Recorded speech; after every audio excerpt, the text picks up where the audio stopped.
ces techniciens participent à une première mondiale qui est le déploiement d'un réseau GPON. Sur une seule fibre, on peut avoir jusqu'à 64 clients. On est en Ethernet de chez le client jusqu'aux plateformes de service, ce qui est aussi une première pour le réseau de France Télécom. 6 mois pour lancer cette première mondiale. L'objectif, construire le réseau FTTH et raccorder les premiers clients avant juillet 2006. La première étape de ce pilote, la sélection des zones éligibles.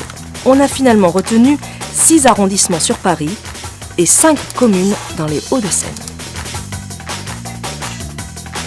Le choix des zones, il a été fait à partir d'une étude marketing. On a une zone qui est un peu plus populaire, on a des zones pavillonnaires et on a des zones plutôt CSP+, puisque l'offre, malgré tout, s'adresse au départ plutôt sur une clientèle CSP+. Des pavillons et des grandes tours, ça va nous permettre de tester tous les types de déploiements.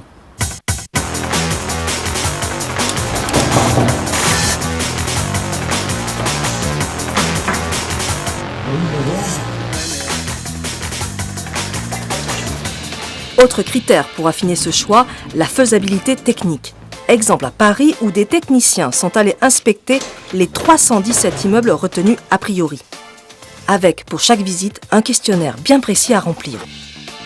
C'est positif parce que l'adduction, en fait, on a 2 fours de libre et donc on pourra passer nos fibres sans problème. Cet immeuble fera partie des 232 immeubles confirmés sur Paris. Mais avant ça, il faut inspecter les 17 étages. La plus grande difficulté, en fait, c'est de retrouver les passages de câbles. Parce qu'en fait, quand ils ont construit l'immeuble, ils ont mis des gaines techniques et tout, mais après, tout a été calfeutré, rebouché. Donc là, c'est au flair.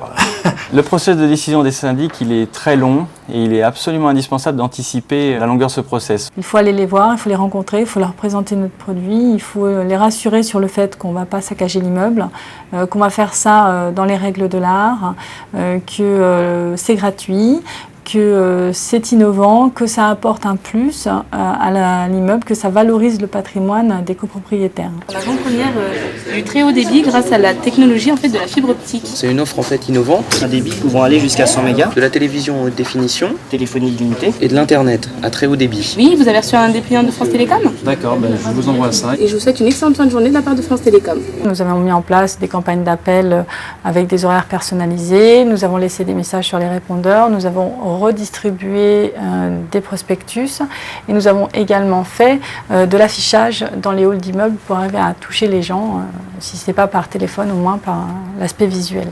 Dès les premiers clients potentiels repérés, entrée en action de l'architecture réseau. Tout est à créer, un réseau entièrement nouveau. Il y a le coupleur C1 qui est placé au milieu de la zone et qui alimente 8 C2 qui eux-mêmes alimentent les points de branchement où seront raccordés les clients. Ce qui est important, c'est que tous les chantiers soient lancés en même temps et chaque chantier implique celui du voisin. Pour aller de là, l'OLT, l'équivalent du DSLAM, jusqu'ici, la prise optique chez le client, en passant par le PB, le point de branchement, et avant par le coupleur. Donc là, on est en train de raccorder le coupleur. Là, c'est le coupleur 1.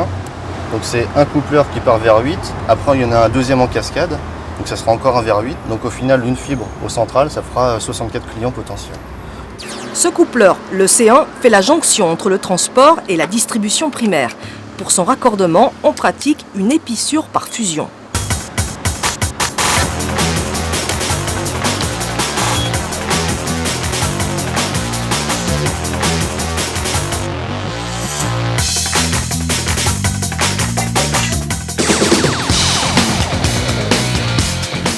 Le PB, le point de départ de la distribution secondaire. Ce point de branchement, il est à l'intérieur pour les immeubles et à l'extérieur, comme ici, pour les zones pavillonnaires. Une zone où une grande partie du raccordement client se fait en aéro souterrain. Une particularité qui a été testée dans un quartier de Rueil-Malmaison. Michel ? Oui. C'est bon là ? Tu reçois quelque chose ? Ouais, je suis à moins 16,82. Donc c'est bon. Je vais raccorder le reste derrière. Côté immeuble, pas question de percer les murs du salon. Le client ne veut pas et avec la politique tapis rouge, le client est roi. La prise optique et le reste des équipements doivent donc être installés à l'entrée, dans un placard. Quel que soit l'endroit, le travail de la fibre optique demande beaucoup de précision et de précaution. C'est ça la difficulté, donc on est obligé de faire attention à chaque mouvement. Quand on manipule, de ne pas faire de torsade, pour ne pas faire d'angle, pour pouvoir ne pas la casser, quoi. Opération délicate par excellence, l'épissure mécanique, une nouveauté à France Télécom. Une nouveauté qui, avec le raccordement client, fait d'ailleurs l'objet d'une formation dispensée en parallèle du déploiement. Et la clé du succès, la voilà. Ça, c'est le boîtier magique. Tout est dedans, l'appareil pour les épissures mécaniques, la cliveuse, de l'alcool, des épissures mécaniques, du papier et l'appareil qui sert à délider la fibre. Pendant ce temps, dans le 16e, l'installation avance. La prise optique est posée. Il faut maintenant installer l'ONT Indoor, la grande nouveauté chez le client. C'est cet appareil qui transforme le signal optique en signal électrique. Il ne reste plus qu'à le connecter à l'OLT. Et l'étape restante, la configuration de la Livebox, une nouvelle Livebox adaptée au très haut débit.